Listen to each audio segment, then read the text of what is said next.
Népal, Madagascar et maintenant le Maroc. La Gen Z se mobilise, manifeste pour demander plus de justice sociale. Ces jeunes gens s'organisent sur les réseaux sociaux, jouent collectif. Cette semaine, c'est donc la jeunesse marocaine qui s'est soulevée avec parfois des scènes de violence.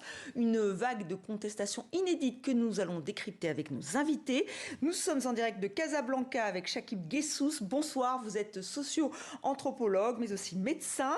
Nous sommes en direct de Rabat avec Mehdi Alioua. Vous êtes sociologue, vous aussi. En direct de Tanger avec Maud Ninov, notre correspondante. Et enfin en plateau, Fadwa Isla. Bonsoir. Bonsoir. Vous êtes journaliste pour Jeune Afrique. Donc merci à tous nos invités pour ce grand angle. 7 jours de mobilisation. Nous allons voir que la nuit dernière aussi, la Gen Z 212 étant l'indicatif du Maroc, était mobilisée.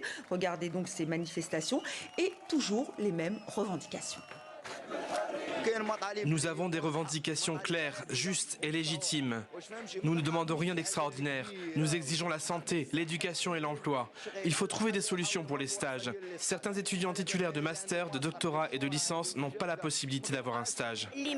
Celui qui est mort, c'est l'appareil étatique marocain. Et c'est lui, le Magzen, qui tente de décrédibiliser la nature pacifique du mouvement de la jeunesse. La jeunesse marocaine veut être prise en considération. Mehdi Alioua, est-ce que cette colère, cette mobilisation, elle vous a surpris?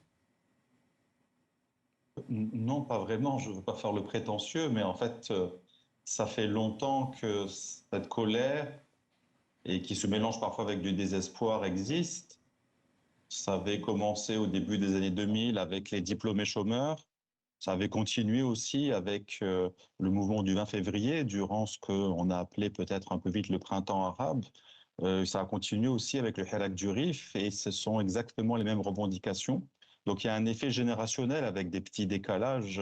Alors Z, Y, bon, tout ça, c'est médiatiquement c'est parlant, mais ce qu'il faut prendre en compte, c'est que pour la première fois dans l'histoire du Maroc moderne et indépendant, nous avons une classe d'âge qui, ensemble, est allée à l'école au moins jusqu'aux portes du lycée, parce qu'il y a une déscolarisation importante, et on n'a jamais eu autant d'étudiants. Donc le Maroc a investi des milliards pour construire énormément d'universités, mais on absorbe difficilement ce pic générationnel.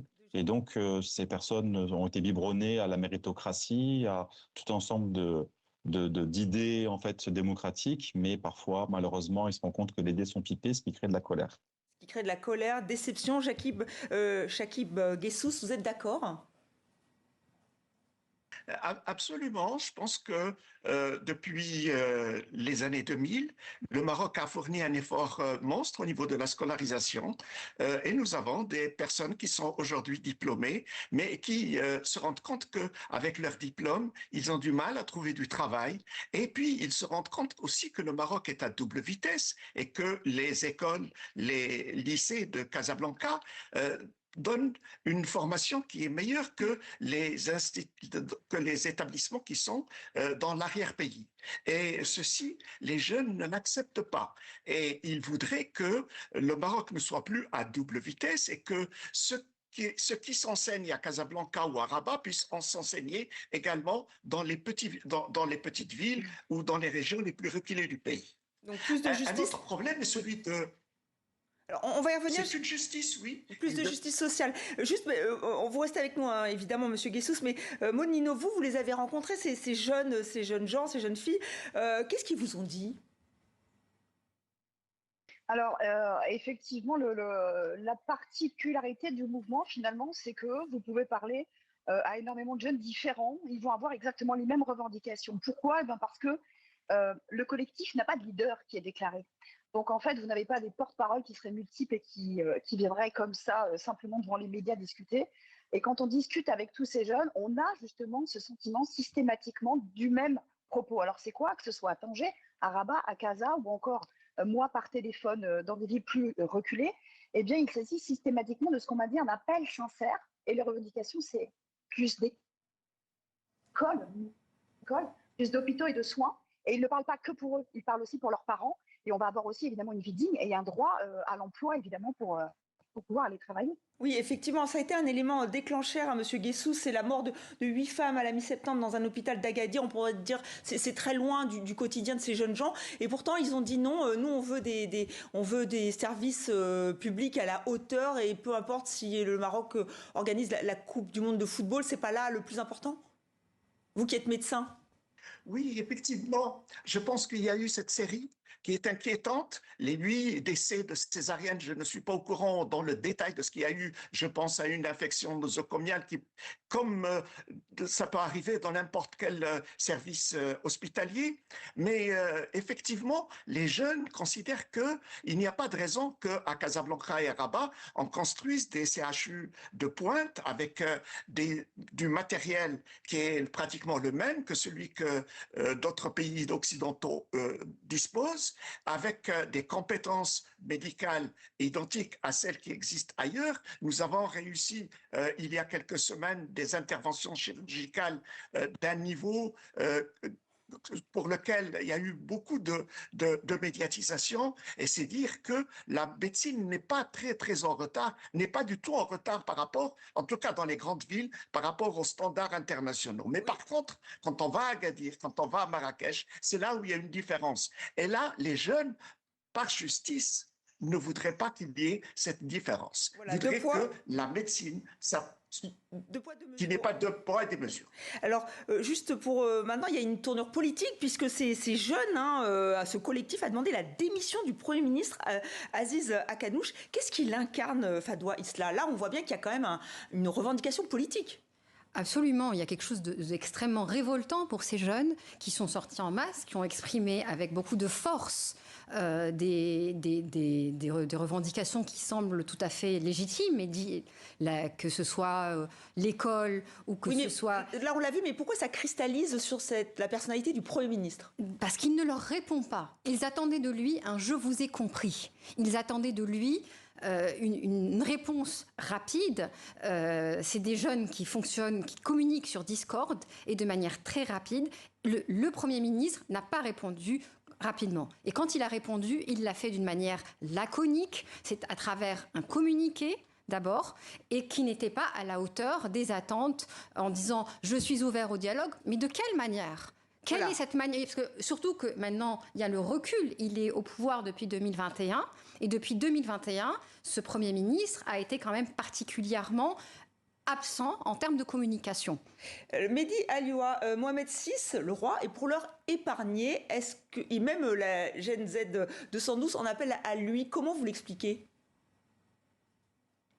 Le système politique marocain s'est créé au lendemain de l'indépendance dans une lutte décoloniale qu'on pourrait même appeler révolution, puisque le Maroc au lendemain de l'indépendance n'est plus celui qui prévalait avant la colonisation française et espagnole. Donc on a appelé ça la révolution du roi et du peuple, qui est un équilibre entre une monarchie constitutionnelle et un parlement qui est censé être démocratique et social. C'est d'ailleurs l'intitulé de notre manifeste de l'indépendance qui a été signé dans les années 40 et de toutes nos constitutions jusqu'à aujourd'hui. Donc le roi du Maroc est considéré comme un arbitre suprême. Il est au-dessus au principe de la mêlée. Et donc, il ne peut pas, d'ailleurs, dans la nouvelle constitution, dissoudre le Parlement. Le gouvernement. Le gouvernement est issu des urnes du Parlement et le parti arrivé en tête, à ce moment-là, le chef du gouvernement fabrique son gouvernement. Donc, ce qui se passe, ce qu'il faut comprendre, c'est que la personnalité... Oui. Il n'a pas de marge de manœuvre? Ah si, bien sûr, mais pas dans tous les domaines. C'est vrai que c'est pas toujours bien compris en Europe ou en France, mais en fait, les institutions, il y a un état de droit avec une forme de séparation de pouvoir. On n'est pas encore dans une démocratie, une monarchie parlementaire à l'anglaise ou à l'espagnole, mais tout de même, on s'y rapproche énormément par plein d'aspects. Donc l'influence du roi est incontestable et son pouvoir est à la fois symbolique, spirituel et bien sûr politique, mais ici, c'est le gouvernement qui doit mettre en œuvre les orientations. Il y avait un modèle de développement qui appelait à plus de redistribution et à utiliser la jeunesse comme un levier de développement, qui n'a absolument pas été implanté par ce gouvernement. C'est un gouvernement issu des urnes démocratiquement élus, mais composé essentiellement de technocrates, comme on les appelle au Maroc, c'est-à-dire de chefs d'entreprise, de grands ingénieurs, de gens qui ont fait des grandes réalisations, mais qui ne sont pas issus de partis politiques, donc ils n'ont aucune colonne vertébrale qui leur permettent d'être en contact avec la société et la société civile. Alors, ils vivent dans un monde qui n'est pas celui des Marocains. Qui n'est pas le même. Alors si ces jeunes ne sont pas entendus, hein, c'est ce que vous êtes en train de me dire, enfin de nous dire actuellement, on a vu que parfois ils sont arrêtés, alors parfois ça peut être sympathique entre guillemets, on a vu des selfies à l'intérieur d'un car de police, mais il y a eu aussi des violences, il y a eu au moins 3 morts. Est-ce que ça peut dégénérer ? Fadwa. Dans la mesure où le gouvernement ne prend pas ses responsabilités, les forces de police, les autorités se retrouvent en face à la rue seules. Et je pense que forcément, dans ces conditions, il y a des débordements. Et il y a des débordements particulièrement regrettables, comme on a pu le voir, avec 3 morts dans la région d'Agadir et un certain nombre de blessés. À mon sens, si ça continue comme ça, personne ne veut que... Au départ... la Gen Z a parlé de manifestations pacifiques, de volonté, mais ils ont été dépassés parce que la Gen Z, qui était urbaine, plutôt éduquée, etc., a été rejointe par l'autre Gen Z, qui existe aussi, la Gen Z des zones reculées, la Gen Z du Maroc qui est à l'arrêt, justement. Et elle n'a pas forcément les outils on va dire, pour exprimer de manière pacifique. Sa colère déborde et les autorités qui, elles, sont chargées de gérer tout ça, sont complètement dépassées. Chakib Ghessous, comment vous voyez la suite, justement, si les autorités sont dépassées, s'il n'y a pas d'écoute ? Oui, je pense qu'aujourd'hui, ils dénoncent les dérapages que nous avons vus et je pense que nous avons besoin de discuter avec cette génération. Le problème, c'est que cette génération a une manière de communiquer qui est différente de la manière avec laquelle nous communiquons, nous autres des générations antérieures. C'est une génération qui est assez spéciale dans sa communication dans la mesure où, en très peu de mots, ils n'utilisent que très peu de mots et ils vont très vite au fond du problème. Et ça, nous ne savons pas communiquer de cette manière avec eux. Et ça, nous avons besoin. Nous avons besoin de nous asseoir et de communiquer avec eux de cette manière-là. Et nous avons besoin de comprendre leur mindset. Mais ceci n'est pas propre uniquement au Maroc. Non, c'est effectivement. La même situation dans beaucoup d'autres pays. Juste, on va demander très peu de mots à Mehdi Alioua. Est-ce que vous aussi, vous pensez qu'il va falloir dialoguer ?